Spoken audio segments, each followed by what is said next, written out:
ओम शांति। आपका प्रश्न है, मुरली में आया कि अनुभव की विल पावर द्वारा माया की विल पावर का सामना करो। सामना करने की शक्ति से सर्व को संतुष्ट करने की शक्ति अनुभव की विल पावर से सहज प्राप्त होती है। तो ये समझना है और कैसे अनुभव में लाए ये भी समझना है, मना बढ़ाए। उत्तर है, विल पावर का अर्थ है शक्तिशाली मन और बुद्धि।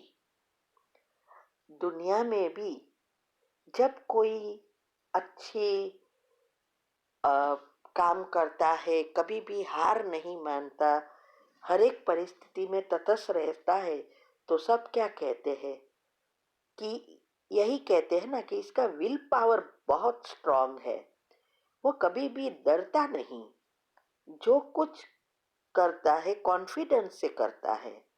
ऐसे ही हम भी पुरुषार्थ में अनुभवी बनते हैं, अर्थात चारों ही सब्जेक्ट में अच्छी रीति इस बातों को समझकर प्रैक्टिकल जीवन में लाना है। क्योंकि एक है ज्ञान सुनना या पढ़ना, और दूसरा है उसको प्रैक्टिकल जीवन में उपयोग करना। जैसे स्कूल में हम पढ़ते हैं तो ग्रेजुएट होते हैं, लेकिन जब हम प्रैक्टिकल में जॉब करने जाते हैं और उसका इस बुद्धि का उपयोग कर हम कार्य में लगाते हैं, तब धीरे धीरे अनुभव बढ़ता है। फिर उसके लिए पुरुषार्थ नहीं करना पड़ता, लेकिन पहले बहुत मेहनत होती है। हम रात दिन उसके पीछे पड़ते हैं जिससे हम जॉब में आगे बढ़े और सेट हो जाए।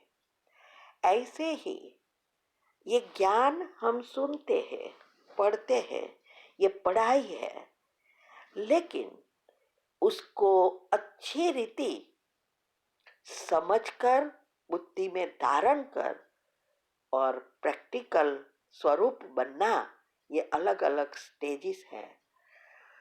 तो इस ज्ञान के एक एक पॉइंट को समझना है, और सारे राज को जब हम समझकर बुद्धि का हम ताला खोलेंगे, ज्ञान स्वरूप बनते जाते हैं और सभी सब्जेक्ट में अनुभव होते जाते हैं।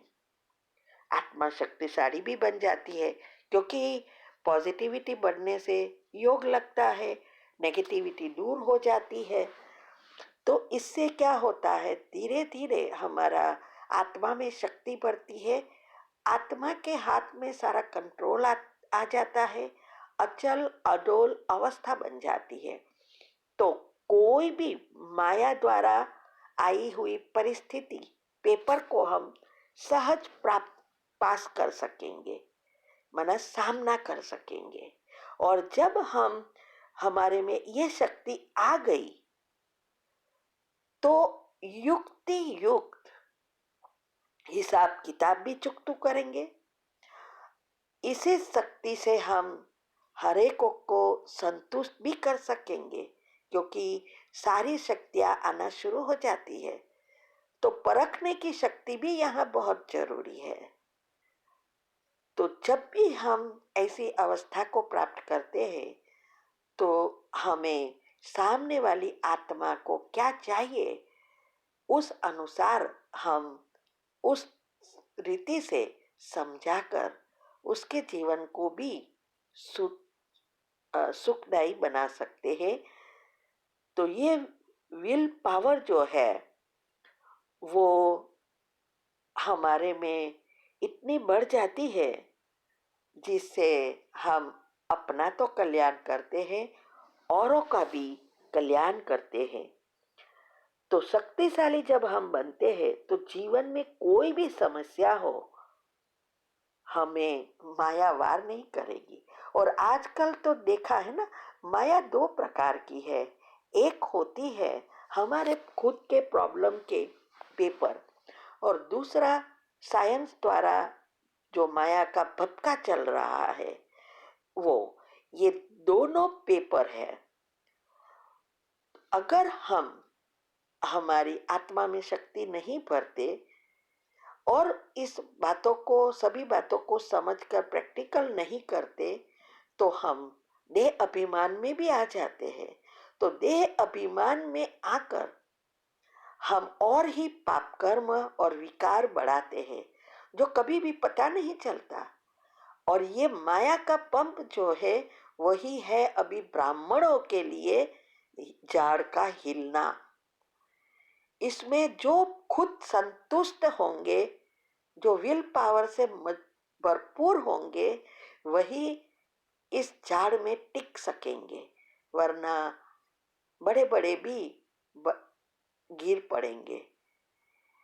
कितने साल से चलते हो, कहाँ रहते हो, घर में हो, सरंदर हो, मधुबन हो, इससे कोई लेना देना नहीं है। लेकिन कितना पुरुषार्थ किया है, कितना गुण धारण किया है, सभी चीजों से कितने डिटेच हुए हैं, कितने हमारे पॉजिटिविटी बढ़ाई है और पुण्य से भरपूर हुए हैं, उस अनुसार ही हमारा ये भाग्य बनता है। तो ये माया के दोनों चीजों से हमें बचना है। तो हमारी योग की पहली अवस्था पक्की करो। मैंने सब कुछ यूट्यूब पर जो भी रखा है वो हमने समझा और हम आगे बढ़े, उस अनुसार सभी राज रख दिए हैं। साइंटिफिक रीति, शास्त्रों के रीति, कुंडलिनी चक्र के रीति। क्योंकि हम भी बहुत देह अभिमान में थे, बहुत बड़ी पोस्ट थी, और जैसे हमारे जैसा कोई नहीं है। और अभी आप सोचो, इस ज्ञान में जब आते हैं तो 7 दिन का कोर्स करते हैं, लेकिन बातें अगर समझ में नहीं आई तो बुद्धि का ताला नहीं खुलता। तो इसके लिए ये बातों को अच्छी रीति जितना हम समझेंगे उतना हमारी बुद्धि का ताला खुलेगा और हम जल्दी जल्दी आगे बढ़ेंगे। तो ये ज्ञान को जितना हम मनन चिंतन और मंथन में लाएंगे और राज को समझेंगे, उस अनुसार हमारी स्थिति बनेगी और हम अनुभवी मूर्त बन जाएंगे। ओम शांति। आप प्रश्न है, महसूसता की शक्ति को डिफाइन करें, कैसे कहाँ यूज करनी है। महसूसता की शक्ति परिवर्तन का आधार है, कैसे। महसूसता की शक्ति बढ़ाने के लिए क्या करें।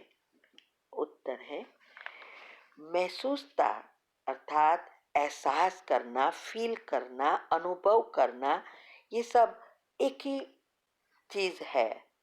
ऊपर के प्रश्न के उत्तर में भी हमने बताया कि अनुभवी मूर्त कैसे बने। तो ये उसके लिए दोनों के लिए पुरुषार्थ सेम है। तो अगला प्रश्न भी आप सुनेंगे तो समझ में आ जाएगा। तो हर पल हमारे पास वो शक्ति चाहिए जिससे हम उसको फील कर सके, महसूस कर सके, क्या सच है, क्या रॉन्ग है, कौन क्या कर रहा है, कैसे मेरे हिसाब किताब चुकतू हो रहा है, अभी मुझे फुल स्टॉप कैसे लगाना है। ये सब में महसूसता की शक्ति चाहिए और इसके लिए चाहिए परखने की शक्ति। और ये सारी शक्तियां तभी आएगी, 8 शक्ति एक दूसरे से जुड़ी है, और वो तब आती है जब हम इस ज्ञान को अच्छी रीति समझते हैं और ज्ञान स्वरूप बनते हैं। पहली अवस्था पक्की करनी है। तो हर चीज दिखाई नहीं देगी, लेकिन शक्ति आएगी वो जब प्रैक्टिकल में हम करेंगे तब वो दिखाई देती है कि मेरे में ये शक्ति है।